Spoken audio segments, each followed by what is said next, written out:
Okay, welcome back everybody to HSC podcast number 5. We have the Super Bowl edition. Everybody ready for this? So excited. I can't wait for this game. Of course, we got Big Box Steve, Fresh West, sporting the Joe Burrow look, Super Bowl ready. And Derek sporting the straight out of Compton shirt. Oh, straight out of Raider Nation. Okay. I love it. Straight out of Raider Nation. I would have been really cool if it was straight out of Compton shirt, considering the halftime show that's about to come out. That would have been great. If you had one of those, that'd have been awesome. So let's jump right into it because we got a few things we're going to talk about. We're talking about Super Bowl and predictions and what's going to happen in the game. We're going to talk about Player of the Year awards and Hall of Fame inductees. So, without further ado, Super Bowl coming up. What's going to happen? So I want to hear about some score predictions, any in-game predictions, and of course, who's going to win. So who wants to jump in? Derek, you want to start? Okay, so we're going to do Super Bowl predictions first here. Yep. Okay. This has been a tough one. I've been thinking about this all week, actually all the last 2 weeks. The Rams are pretty tough. I have great additions with OBJ and Von Miller. Their pass rush is going to be amazing. But when push comes to shove, when you're talking the NFL, you take the best quarterback. And that's why I'm taking the Bengals. And the Bengals winning it.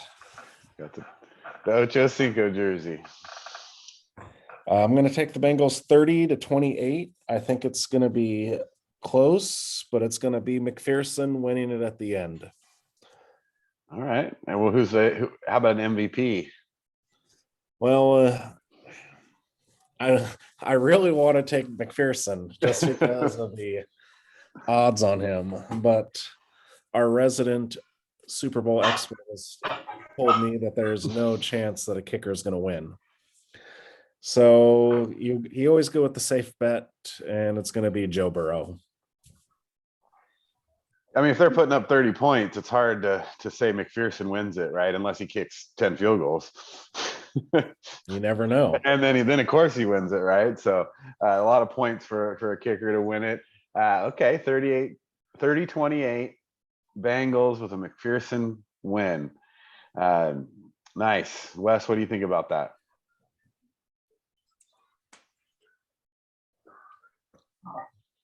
The Rams are playing at home, which, I mean, their last game wasn't much of a home field advantage. But I think, the way that Joe Burrow's confidence is, the way he's playing, I'm going to take the Bengals 27-23. I think Burrow's the MVP. Oh, actually, maybe Chase might be MVP. I think he might have 200 yards receiving. I think Do you think they double team Chase a lot? You think he's going to get the ball a lot? I don't think they're going to double team him. Maybe put just Ramsey on him or something. Yeah, I think they'll just drop back and probably put Ramsey on him.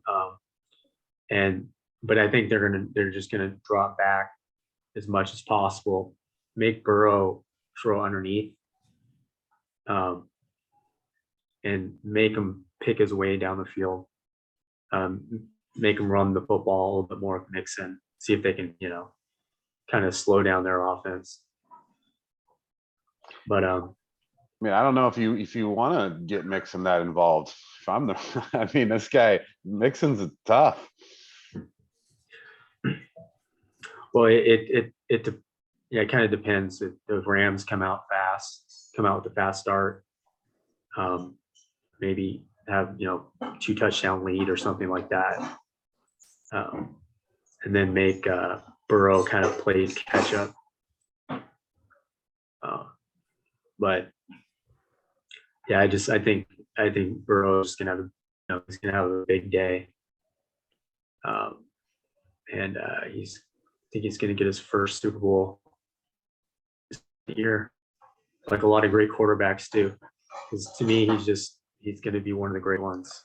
You can already tell. So Yeah, I mean, he's looking good, and the Jamar Chase with the possibility of that MVP, I think that looms large. And I guess the question is, what do the Rams do on defense? How do they defend that? Do they make like a T. Higgins beat them? But or do they try to lock him down with Ramsey? And to be honest with you, I don't know that Ramsey can lock down Chase. Ramsey's not bad. I mean, he started off his career looking like he was going to be one of the best, but just in recent years, I just don't see him as elite anymore. I think you started looking at him as an elite corner, and so that's a tough one. So yeah, and this is real hard. Like, how do you? They're at the Rams at home, really, and it's not like they're playing the 49ers where they're it wasn't home field advantage. This truly is home field advantage when you think about it. They're going to be playing there. So the question is can the Bengals defense step up?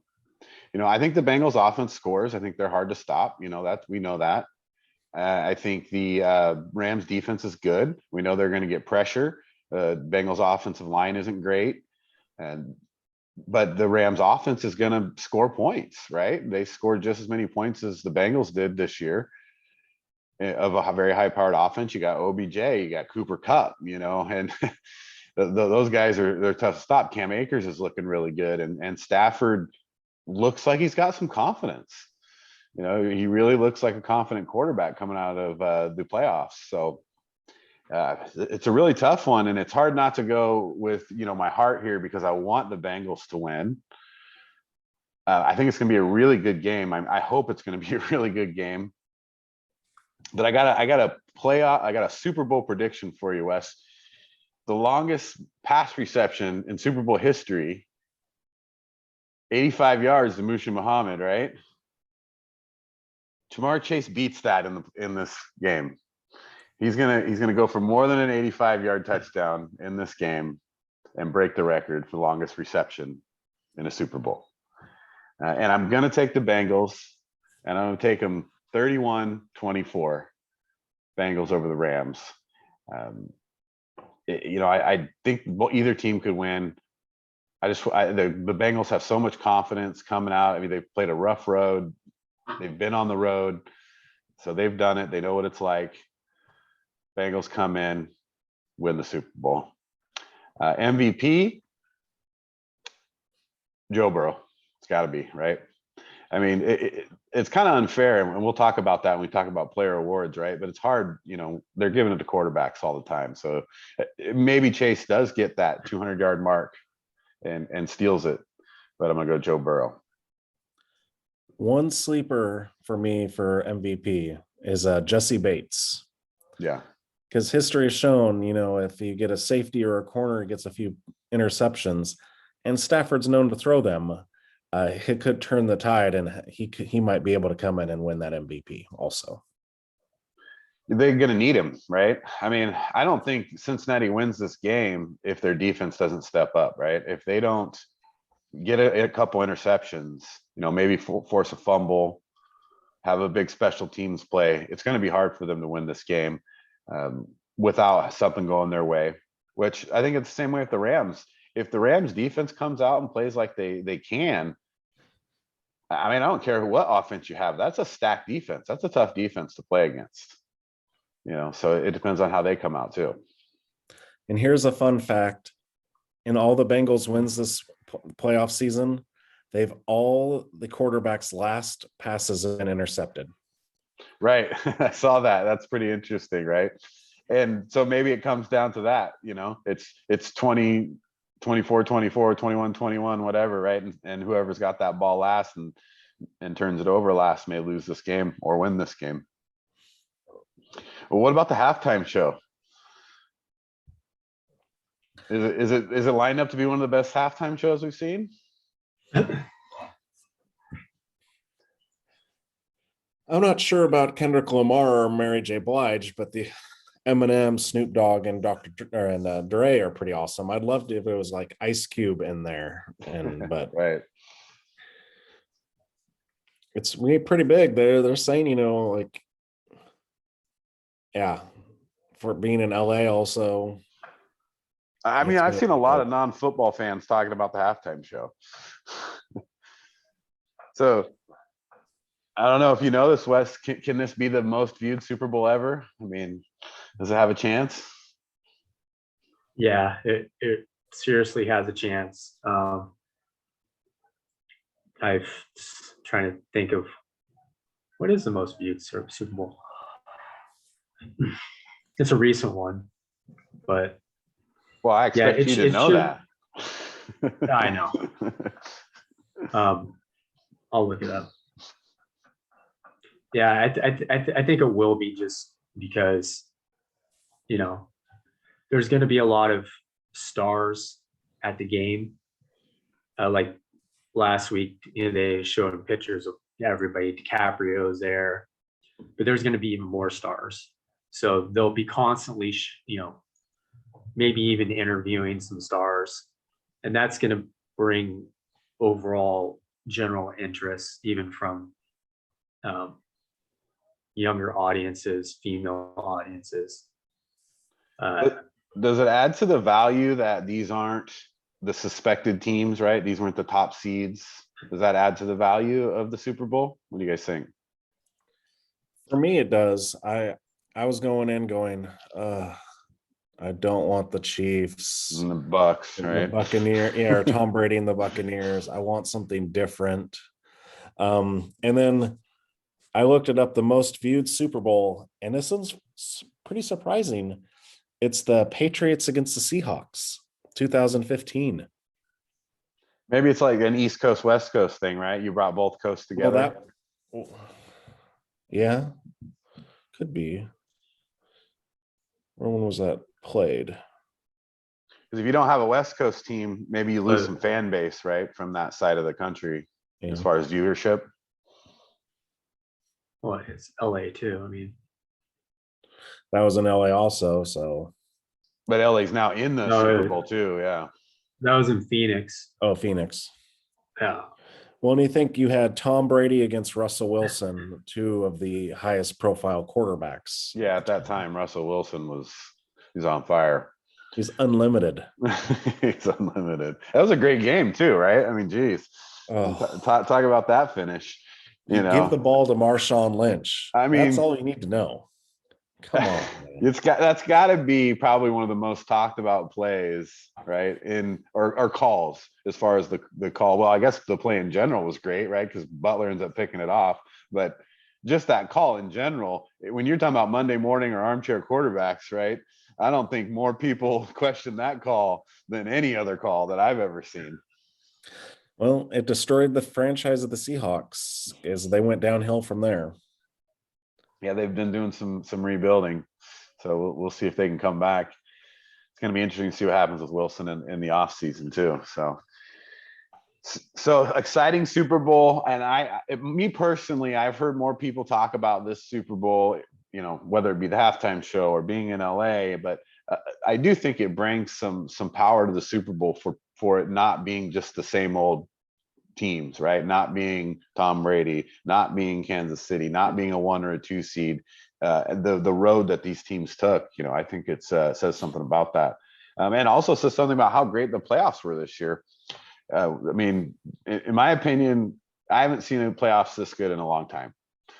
I mean, there's good games in playoffs, there's good Super Bowls we've seen, but the overall playoffs that we've seen, not only have they been hard to pick, but the games have just been phenomenal.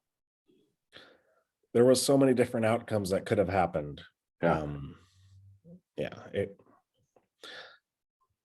It's crazy. I mean, well, it takes you from, you could have been 9-0, in your picks, and now you're 6-5, 6-3, Right. I mean, it just varied so much, and it was really hard to pick a lot of these games, but we did well. And so since we all picked the Bengals, Derek's going to come out on top because there's no way we can beat him unless we jump to the Rams, Wes. So looks like Derek's going to be the playoff winner there. So congratulations to who we're still calling the Nature Boy because, you know, I know people are watching. And I told everybody, I was like, come on, can I get some comments? Can we get some nicknames for Derek? But, you know, so we got to get our viewer base to throw in some nicknames there. I think Dare Bear. Dare Bear. I forgot who named him that. Oh, that was yeah. Yeah. Some chick. Yeah. I mean, you would think that would be Bear. like what Caitlin would call him or something, but I'm not calling him Dare Bear. You can. That's up to you, Yeah. Wes. That wasn't a galaxy far, far away. Oh, that's great. I love it. That'll be the nickname we call him when he gets too confident or he wins too much. Yeah. Well, they're going to be Or when calling me that when he often. loses. Okay. Well, hey, so Super Bowl's exciting. It's going to be great. Great predictions there. Wes, do you have any in-game prediction? Oh, you said Jamar Chase goes for 200. So Jamar Chase goes for 200. Derek's got a game winner from McPherson, and I got Chase breaking the record for longest touchdown catch in the Super Bowl. So we got some in-game predictions as well. So can't wait. Great game. So let's move forward to our next topic, and this is an interesting one because as I was watching this and reading up on this, Player of the Year awards, right? So Aaron Rodgers wins the MVP. I think we all kind of knew that. I mean, did you guys have any different thoughts on MVP? I mean, I kind of figured he's winning the MVP. I kind of figured all the awards who won, that was who's going to win. There was no real surprises to me at all.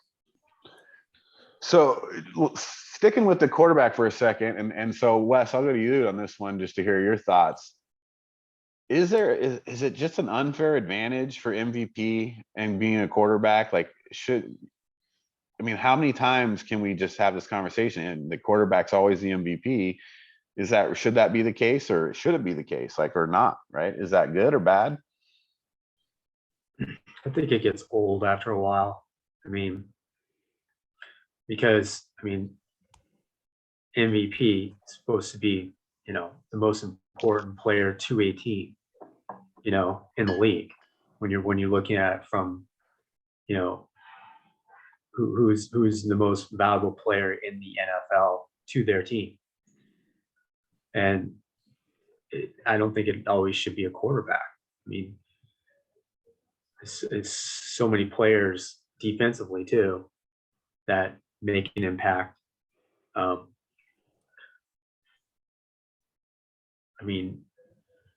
we got I think the Rams, Aaron Donald, to me is the most valuable player, top 5 every year. Yeah, especially for the Rams. Yeah. The way he holds that defense up and draws people away from other people and everything, even if he has limited sacks, he still does way more for that defensive line and that defense than any player, right? Yeah. But if you take Donald out and you put another defensive tackle in, they still have a chance to win. You take Stafford out and you put in whoever his backup is, you give him even a chance to win a game. And Stafford's not even the best, you know what I mean? It's they went to a Super Bowl with Jared Goff. So, and not nothing against Goff. Goff's a decent quarterback. Yeah, and they didn't, and they're the only team that didn't score a touchdown in the Super Bowl. Right. But no, I see what you're saying too. Yeah, a quarterback's hard to replace, right? So it's really hard to, take a good quarterback out, put a mediocre quarterback in, and really do well. But teams do it, right? Baltimore Ravens, Trent Dilfer, right, win a Super Bowl. There's a couple other ones. Even Nick Foles, right? Nick Foles isn't that great of a quarterback, but he can win a Super Bowl. So yeah, I guess you can win with a a mediocre quarterback. Now you can't put your third stringer in, and expect some garbage player to come in and win it. But if you have a game manager and you have a great defense, like, Jim McMahon, Trent Dilfer, you look at some of the defenses these guys had, defense won those games. Yeah, but that's defense, the whole defense. It's not Mike Singletary didn't win that game, or it has to be a transcendent where, like, Lawrence Taylor won an MVP. He was transcendent. He deserved to win the MVP. It has to be where they change everything about it. It's much different circumstances because it's harder for them, and that's what we were talking about. But then you look at, we all know Derrick Henry's amazing, right? But he goes out, the Titans still get the number 1 seed. Yeah. So, I mean, Jonathan Taylor, everyone was talking about him for MVP.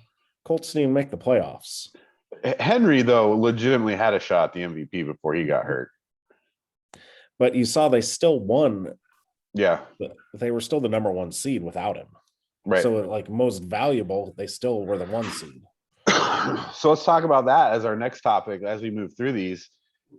Mike Vrabel winning Coach of the Year, because I'm kind of on the same thought process as you, as when I looked at the player awards, they were really well deserved, right? I think most of the guys that won the player awards, you had Cooper Kupp at Offensive Player of the Year. Like, how you can't argue that. You can't argue TJ Watt at Defensive Player of the Year. You can't argue Jamar Chase as Offensive Rookie of the Year. You can't argue Micah Parsons as Defensive Rookie of the Year. But let's talk about Mike Vrabel for a second.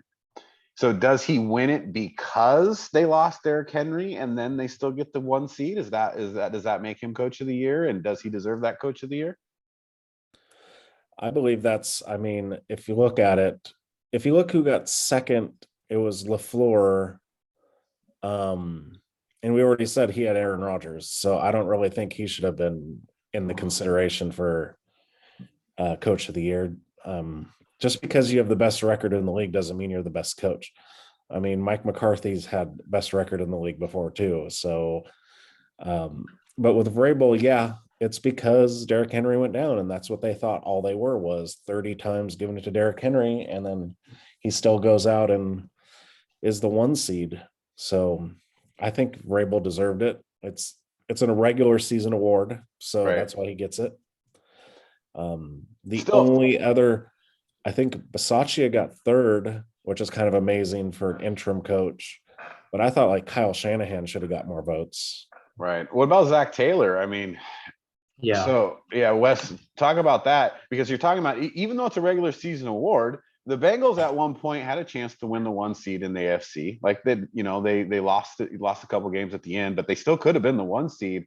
But also your regular season award versus how they did last year to this year. So does Zach Taylor should have got more consideration on that, Wes? What do you think? He should have got more consideration. Just the fact that the run that they made in the playoffs, that regular season, they could have the 1 seed. Just kind of putting that team together, getting everyone to buy in. I mean, their defense is, they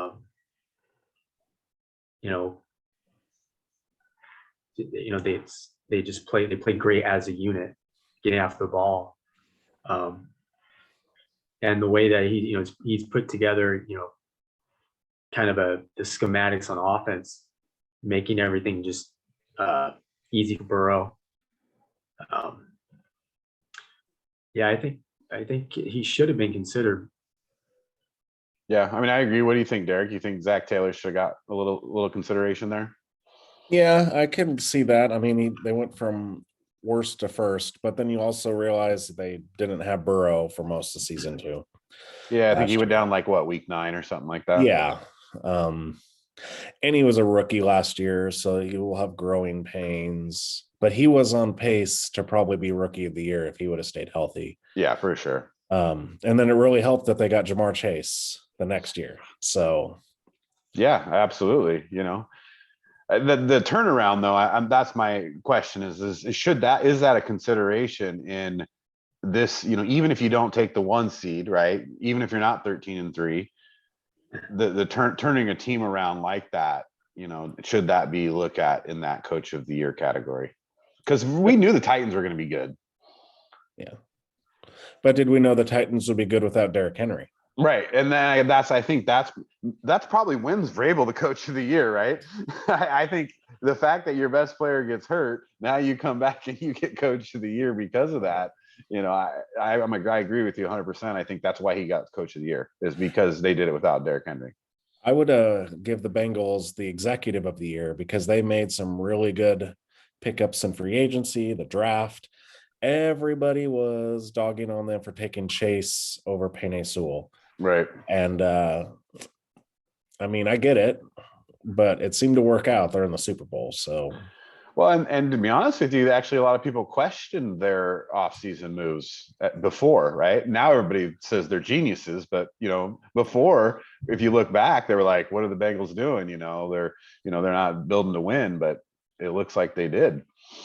Yeah, Trey Hendrickson was a huge pickup in free agency. And it was kind of one of those where like, oh, who's going to pay this 1 year wonder, and then all of a sudden everyone's like, oh, we should have done that. Yep. And because he proved to be a very good 1 year one, like more sacks than Donald, right? Yeah. Yeah. So that one was concerning to me. I can see it both ways. So that was one of them that I didn't 100% agree with. But there is one that I really don't agree with, which is the Dan Quinn assistant coach of the year. And I just don't see that. I don't understand how defensive coordinator for Dallas wins assistant coach of the year. And number one, and I'm not a huge Dan Quinn fan anyway, so that doesn't help. But it just how does that happen? So here's my problem, and I want to hear your thoughts on this, Derek, because DeMeco Ryans, right?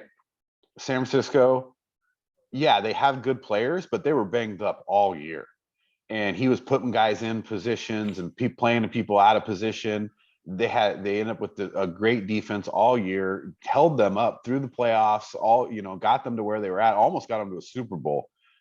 It was solely on DeMeco Ryans' defensive coordinator. And it's not like Shanahan is huge involved in defense either, right? I mean, this is really Ryans calling the shot. So how is DeMeco Ryans not a coach of the year or assistant coach of the year? It's kind of goes what you were saying about Taylor for the Bengals, how they had such a bad year and then he came back and had a good year. Cowboys horrendous on defense, horrendous. Anything better than what they were would look great. And the problem for DeMeco Ryans was, I agree. I'll give McDaniels the benefit of the doubt, but I really wanted Ryans for the Raiders. His problem, it's not his fault, but it's Robert Saleh. Everyone's going to be like, oh, it's Robert Saleh's defense. He just took over for that defense and he didn't really build it. But yeah, it's kind of interesting because if anything, I would have said Kellen Moore over Dan Quinn. Right. Because their offense was so amazing. They did do well, right? Better than they did on defense, even though they had some good, Parsons helped a lot and Diggs helped a lot, right? So both of them were instrumental in that defense looking good. And so here's another question. So Wes, talking about the assistant coach of the year, Dan Quinn wins it, right? And I don't agree with that. I think, there's other people, not just DeMeco Ryans, but what do you think about Eric Bieniemy, right? So you got an offensive coordinator in Kansas City, and granted, Kansas City has all these players, but doesn't a guy like Eric Bieniemy deserve consideration for assistant coach of the year? Yeah, pretty much every year he does. He's, one of the best offensive coordinators in the NFL. Always a top candidate for coach. And the way that he's developed Mahomes, and then this year coming back, kind of putting a lot of new wrinkles in the offense. Kind of in the beginning of the season, Mahomes was throwing a lot of interceptions, kind of helping him adjust to that, be more patient, tailoring the offense to maybe do that. Yeah, he's definitely should have been considered. Do you think it because the Chiefs offense is so powerful and got people like Kelsey and Hill and Mahomes that he gets overlooked in that case? Yeah, of course. That's the thing. It's like you have Patrick Mahomes quarterback. You have all those weapons, but like I said, you also have to know how to utilize those weapons. And I thought he did a really good job this year. Yeah, I think he does a good job every year. And again, it's just so there's these cases where Dan Quinn was that one just kind of flustered me when I'm looking at the different awards. Everything else I kind of agree with. Is there any awards that you guys that stuck out to you guys that you didn't agree with?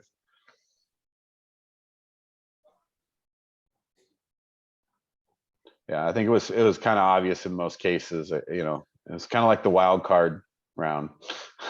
Well, the only one maybe was Joe Burrow winning comeback player of the year. I mean, last year was his rookie year. How are you coming back from like your storied career of 9 games? Nine games. Maybe it's from his like comeback from injury, I guess. But then you would say Dak Prescott. I mean, right. Well, I think he was the other candidate, right? Yeah. Yeah, I think it was between the two of them, and Dak Prescott really did have a good year. I mean, it's not like he had a bad year, so he could have been in there. I think Burrow is just in the spotlight right now, and that kind of probably helped out in that. But it's also you never know how people are going to come back from injuries, especially rookies. That's a thing, right? It's a thing for rookies to get injured and never fully come back. And to be honest with you, Burrow came back with a vengeance. And his stats are better than people realize. I don't think, he's number one in completion percentage in the NFL. And I don't think people realize how big of a stat that is, when you consider, what a quarterback needs to do on the field. You got to complete passes. You got to get first downs, and a higher completion percentage helps that. So Burrow had, a great year. All right. So awards, I think those were, I think, set in stone. There's a couple things we didn't agree on, but it kind of let's move into the Hall of Fame inductees, right? This is an interesting conversation to me because there's a lot of candidates, and I don't know if maybe people watching don't know how it works, but you got all these nominees, and then they break it down to semifinalists and finalists, and then the inductees, right? I think it starts with 126 people or something like that, and then it goes down to, and then so now they were at the last 15, and then they gotta choose these inductees, and so the list here. Let me jump on the list real quick before we talk about it, so everybody can hear it. So we got Tony Baselli, we got Leroy Butler, we got Sam Mills, we got Richard Seymour, and we got Bryant Young. And then we can talk about the contributor, coaching, and other categories. But those are the player categories. Whoa. You are forgetting the most important. Oh, the senior category. That's still, yeah, it's still, it's just a different category than those. But yeah, so we'll hit those three last, which is coaching, contributor, senior. But let's talk first about the current player ones. What do they call modern era player ones? So Tony Baselli, who wants to take Tony Baselli? I figured he was a lock. It was pretty simple. Best Jaguars player ever. I mean, he was the first Jaguars player ever. Left tackle. He was a bookend for years. It was a pretty no-brainer. I mean, that one is a given. Usually you always get a really good left tackle or offensive lineman going in. And so he was the best available at the moment. So do you feel like the shortened time though should affect that? I mean, he didn't play a lot of years. Obviously he had the bad injury. Should that affect your chances?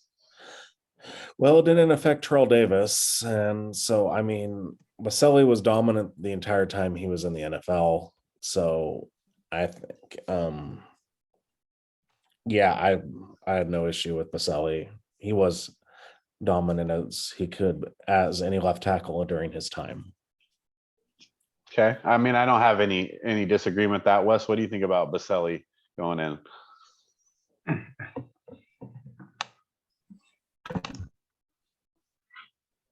Yeah, it's I thought this only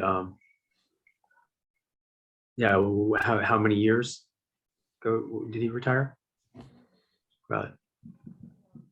He was in, what was he, like 7 years? 7 years, yeah. Something like that. Yeah, I thought, he's Let's see. it's Jaguars don't have a lot of inductees, I would say. Yeah, I thought that was a good pick.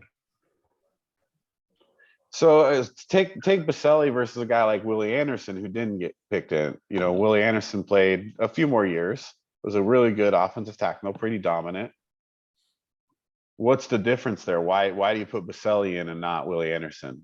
So Baselli played 6 years actually. But he was on the all-decade team. Then he was first team all-decade for the 90s. So that's one thing that you look at is he's known as the best of the best for that decade. Willie Anderson.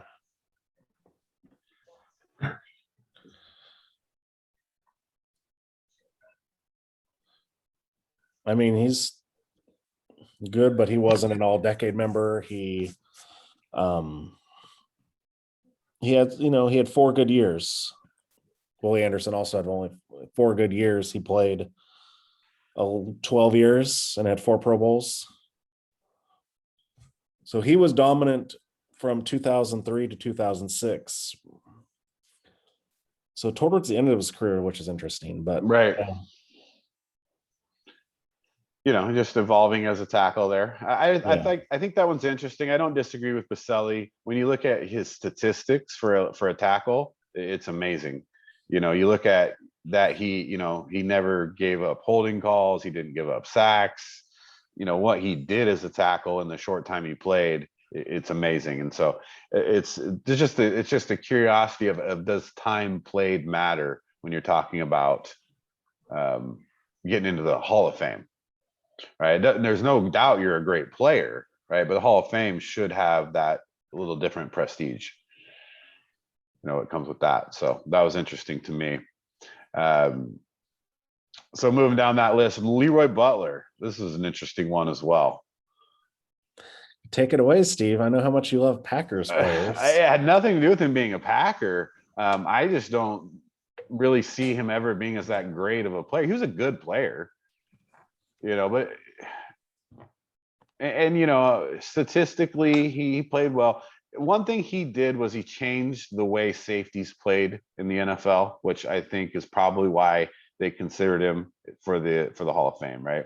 He made that more of a hybrid all around position, and he could do it all. He could defend the pass, he could come up and he could stop the run. And so, but yeah, it was a tough one for me because he still was just at best just a really good player in my mind. Well, he was on the 90s all-decade team also. It's just first team, so. Yeah, but I mean, what were how many Pro Bowls, 6 Pro Bowls, 4 first team All-Pros. 4 first team All-Pros. So I mean, and that's when you look at the inductees, you'll notice that some of them don't have a lot of that, right? Like not all of them have a ton of All-Pros or Pro Bowls. Popularity contest on some of those, though. Yeah. So any thoughts on Leroy Butler? You guys agree with him getting in? I guess because there weren't any real other DBs available that I think they're trying to. Well, Rondé Barber. Yeah. 15 years in the league, right? I like Rondé, but that was more when I think of the Tampa defense, it's Lynch, Brooks, Sapp. Yeah. He was good, but you're just mad because he intercepted you in the Super Bowl and did he? Which time? The Raiders Tampa Bay Super Bowl. Didn't Barber have an interception? I think it was Who was it? Jackson? Oh, yeah, maybe it was Jackson. I think you're right. Somebody had a pick six though. Yeah, it was Jackson. Yeah, Next but I year mean, Jackson, because he won MVP, yeah, right? all I'm saying is I could make an argument for Rondé Barber as equal as I could for Leroy Butler. I think also it's because and I know this is a weird thing, but they were a cover two. So they were a zone, Rondé Barber, you're not like on an island with a receiver. You're playing zone coverage. You didn't have to play a lot of man. Yeah.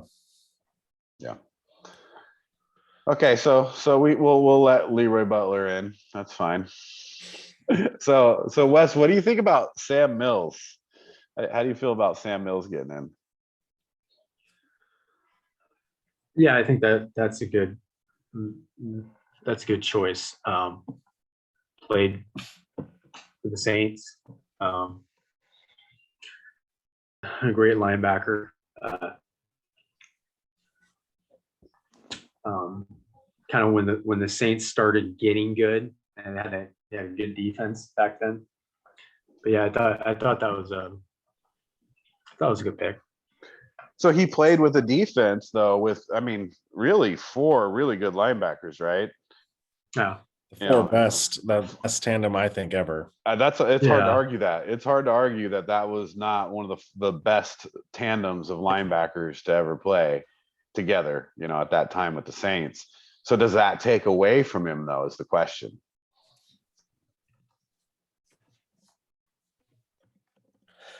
I don't think so. I mean, he was the captain of that defense. He was the middle linebacker. He was the one that getting the tackles. The thing with him about what happened with him was he was a USFLer. So he lost some years in the USFL where he was already a 2-time USFL champion, 3-time all USFL before coming to the NFL. So I kind of look at him like a Warren Moon, where he had a lot of good years before coming to the NFL. So you kind of take it into a whole package. He was a 5-time Pro Bowler. Here we go. Only 1 first-team All-Pro and the 2 second-team All-Pros.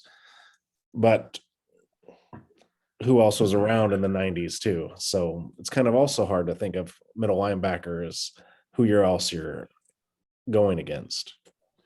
I think he's also one of those ones where he didn't have a lot of Pro Bowls and those, and he still got in, which we were talking about earlier. What are your thoughts there, Wes? On Mills? Yeah, do you think that the lack of Pro Bowls should affect it, or because he was the leader of the defense, he had a lot of tackles, even though he wasn't making all pros? Because there was a lot of good linebackers when he played. I think that's that works against you in when you're talking about Pro Bowls and things like that. Yeah, when it comes to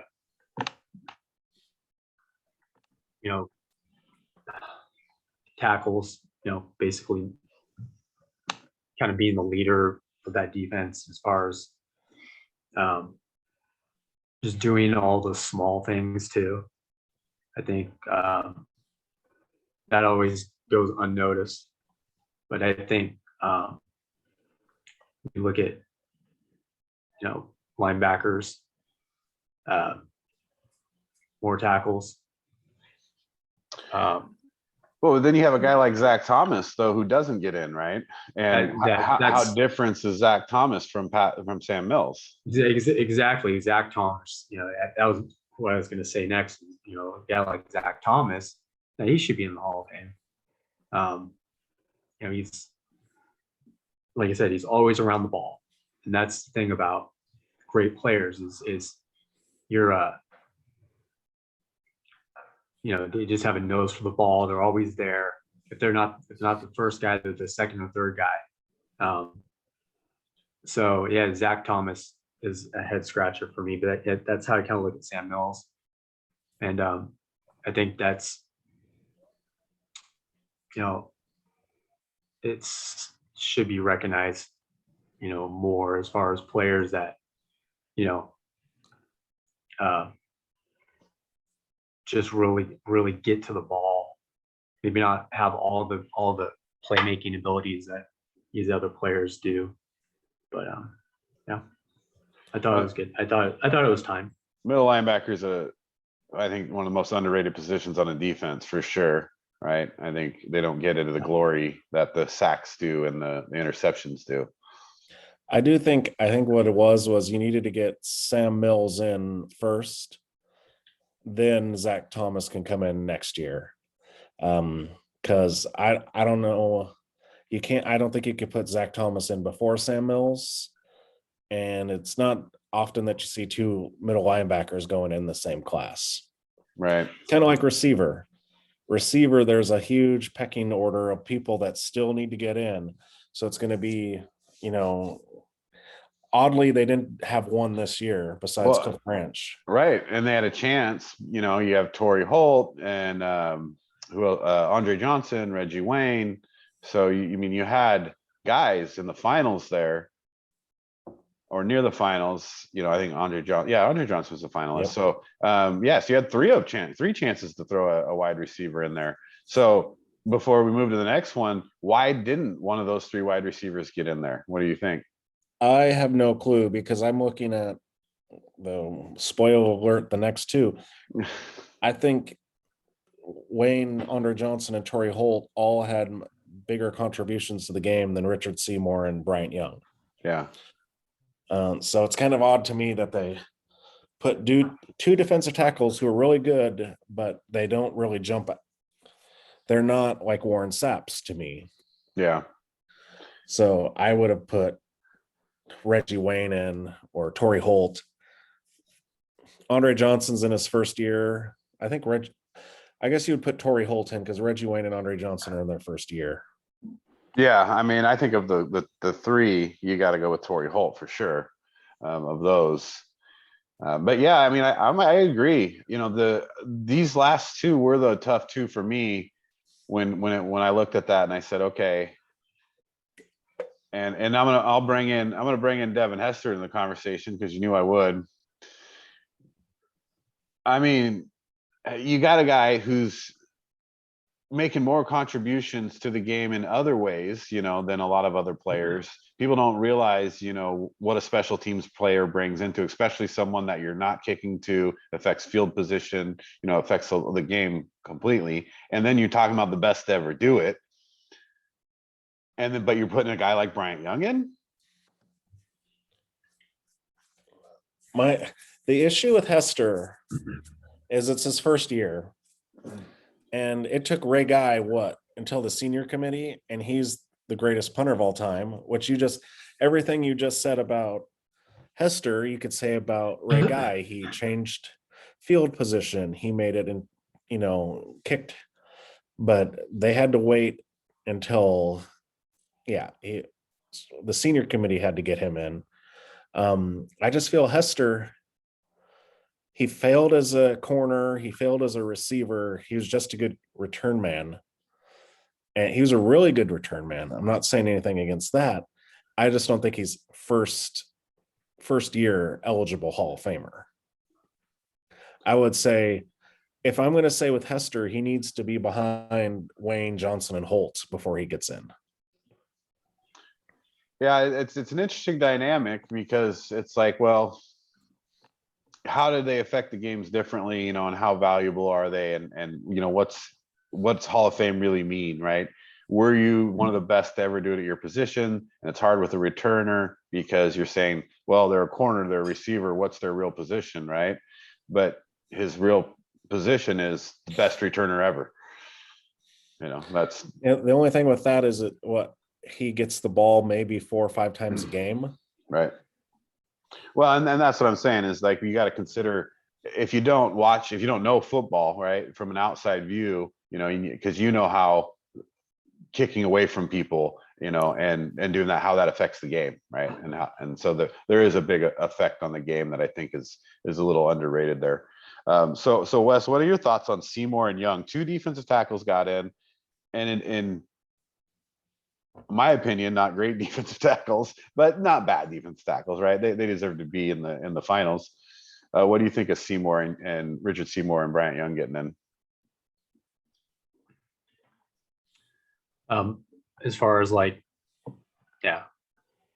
I mean, you got guys like, I mean, okay, so yeah, so what do you think they deserve to get in? But you got guys like Torrey Holt, DeMarcus Ware, yeah, maybe Jared Allen, maybe Torrey Holt. Like, I mean, again, are of the finalists? Should these guys got in? Yeah, I was surprised Torrey Holt didn't get in. Lawrence. Yeah, I think you could have put him ahead too, but yeah, Bryant Young is good stats and solid as far as like playing so many years. I don't have a problem with it, but you only have so many players a year. It's kind of weird because the last time we put 2 years together as far as so you had so many players last year, and you look at the list now, you're like, wow, should be more players than that, but there's only so many spots. I really thought Torrey Holt should have got in. Yeah, I think what Derek's talking about when you're talking about the first year or the even the second year guys, it's hard because so many people are going to keep adding and so many great talents are going to keep adding. It's like if you pass over a guy too many times, they may never get in, right? As a lot of these great players keep adding, and then they end up in that position to where they have to wait, until they're 70. And then you're Raider players and they put you in after you die. So right. Well, yeah. I mean, obviously, I mean, so let's talk about, the senior nominee. Cliff Branch obviously deserved to be in there, touchdown expert, led the league in touchdowns and fastest guy in the league, big games, Yeah. and Super Bowl games. he was the original deep threat. Right. And that's the problem is you talk about player contributions. How could you not have the original deep threat who had better numbers than Lynn Swann and Drew Pearson, Drew Pearson got in last year. Right. And it's like, it was ridiculous. It's like Cliff Branch is what, 4th all time in receiving yards in the playoffs history. Yeah. And he led 4th. the league in touchdowns. How many years, like he's also got, go to your Jamar Chase.